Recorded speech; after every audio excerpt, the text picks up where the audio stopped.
Bapak bersyukur saya berpengalaman menjadi tim sukses ini.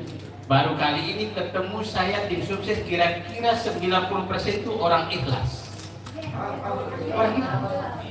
Karena 22 tahun lalu sudah bergerak, kita belum tahu apakah Pak Anies menjadi capres apa tidak. Tapi semua bergerak tanpa komando. Tapi tujuannya sama, adalah melakukan perubahan dan mengganti presiden, kan itu tujuan.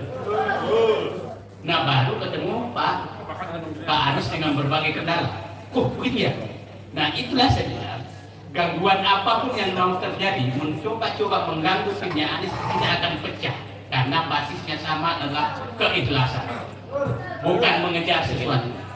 Kalau mengejar sesuatu biasanya bergabung dengan penguasa dong. Kan ada sesuatu yang dikejar.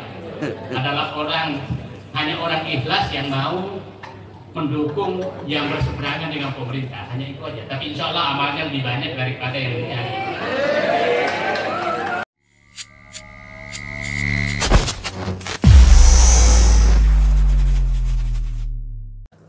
Semangat perubahan, salam kedaulatan rakyat.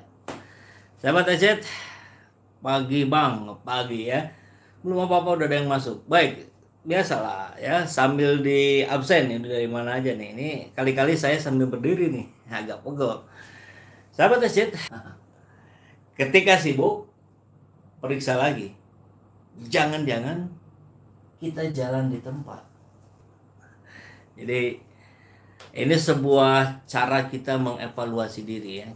Sebuah cara kita menghisap diri, mengukur diri. Jangan-jangan kita seperti orang yang super sibuk ya, melakukan ini itu segala macam, ternyata hasilnya kecil sekali, tidak signifikan.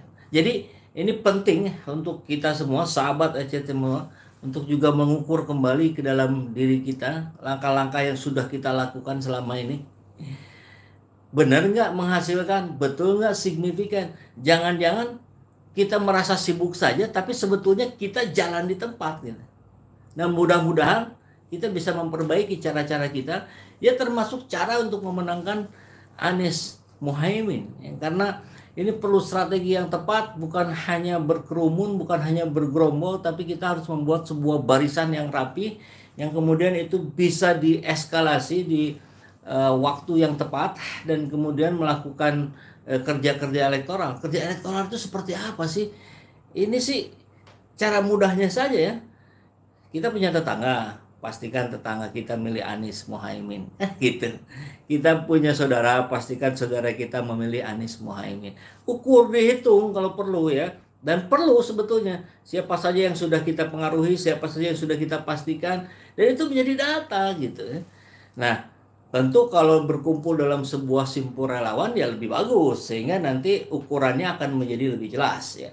Kami relawan komandan, komando menangkan Anies Baswedan, bekerja keras melakukan itu terus sampai turun hari ini mulai melakukan pembasisan sampai ke TPS.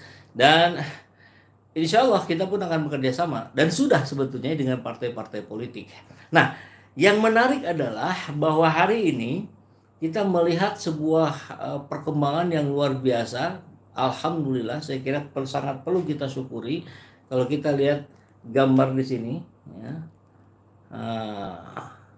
Ijtima Ulama. Ini sudah kita bahas sebelumnya, tapi hasilnya belum keluar tadi malam. Ijtima Ulama rekomendasikan Anies Caimin di pemilu 2024. Jadi sah resmi per hari ini, per tadi malam ya.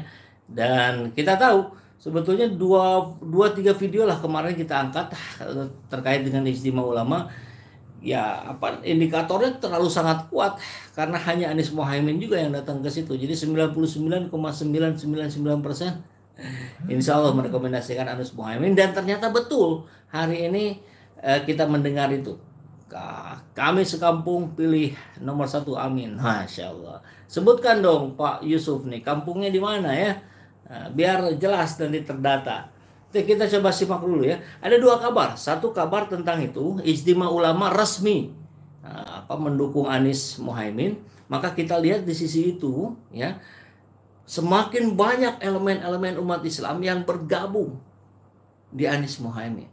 Apakah hanya elemen Islam? Ya tidak juga. Elemen para pendeta, pastor, rahib dan segala macam juga sudah berkumpul di Anies. Jadi umat beragama kumpul di Anies. Umat Islam bagaimana? Ya sudah jelas. NU dengan PKB-nya. PKB lahir dari rahim NU. Cawapresnya anak pendiri NU. Kemudian kita lihat ada juga Partai Umat. Partai Umat ini buatan diinisiasi oleh Bapak Amin Rais yang juga mendirikan PAN, dan itu juga kurang lebih sama, lahir dari rahimnya Muhammadiyah ya. Dan PAN sendiri sekarang sudah gerbong kosong. Sebagian pendukung PAN beralih ke Partai Umat, sebagian lagi yang ada di Partai PAN dukung Anies. Repot pula itu Zulhas. Kalau tidak tersandera saya kira sudah lama ada di Anies. Kemudian apalagi Masyumi, ya, Partai Masyumi, Pak Ahmad Yani sudah ada di Anies. Dan sekarang Ijtima Ulama, GNPF ini semakin berkembang lagi. Konon katanya yang tergabung di PA 212 dan GNPF ini kalau dihitung karena mereka para pimpinan pondok pesantren itu bisa puluhan juta itu. Dahsyat sekali itu. Nah, jadi ini sebuah optimisme yang kemudian jangan terjebak menjadi kesombongan, ya, jangan terjebak menjadi besar kepala kemudian terlena dan merasa sudah menang. Jangan. Kubu mereka sedang terus melakukan upaya-upaya penjagalan dengan berbagai cara. Kita lihat Pak Anies kemarin mau bicara di UGM saja ditolak ya. Beredar WhatsApp ini sampai Polda DIY pun akan melakukan tindakan kalau Anies tetap datang. Luar biasa ya. Ini sebuah cara-cara yang tidak elok. Nah, tapi kita simak dulu satu-satu ya. Bismillah, saya mulai WA saudara-saudara di daerah. Nah, bagus nih Pak Mas Diana ya. Kalau perlu screenshot kirimkan ke saya ya, nanti kita gaungkan ini semua. Ijtima Ulama dan tokoh nasional yang digelar di Masjid Az-Zikra Sentul, Kabupaten Bogor. Salah satu yang dibahas adalah mengenai arah dukungan untuk Pilpres. Anggota SC Ijtima Ulama dan tokoh nasional Aziz Yanuar mengatakan hasil Ijtima Ulama merekomendasikan pasangan nomor 1 Anies Baswedan Muhaimin Amin dalam Pilpres 2024. Hasil rekomendasi itu dibacakan setelah Anies dan Caimin meninggalkan lokasi. Capres yang direkomendasikan adalah yang datang tadi pagi, yaitu Anies Baswedan dan Pak Muhaimin Iskandar, kata Aziz Yanuar di Masjid Az-Zikra Sentul, Bogor. Nanti kita coba ajak diskusi lah Pak Ajiznya ya.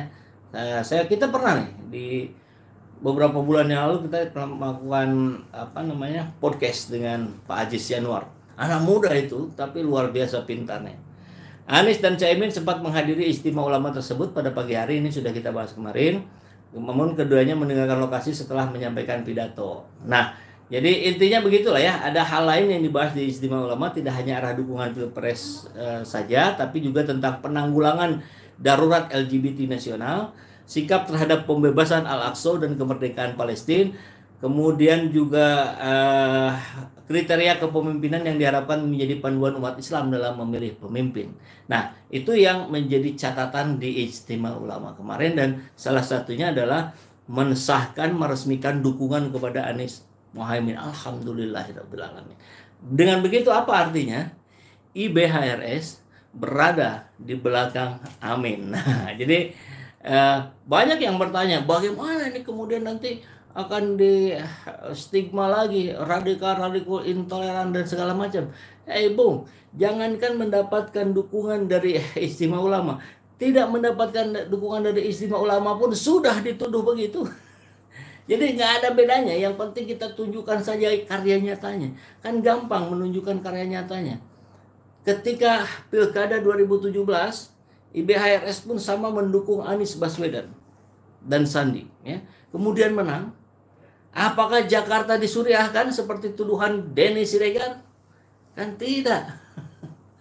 Ya, tidak, semuanya justru harmonis. Justru para pendeta, pastor dan sebagainya dari umat-umat lain menyatakan baru kali ini kami mendapatkan perhatian dari seorang gubernur Jakarta. Ini fakta gitu. Jadi tuduhan stempel itu dijawab dengan fakta. Oh, gimana saya cara menjawabnya? Kalau googling saja. Video saya juga banyak di di bulan lalu, bahkan tahun-tahun lalu yang membahas itu. Harapan kami akan masa depan, dari jalanan kami titipkan kepadamu sosok seorang pemimpin yang kami impikan. Dari jalanan kami mendoakan untuk Anies Baswedan.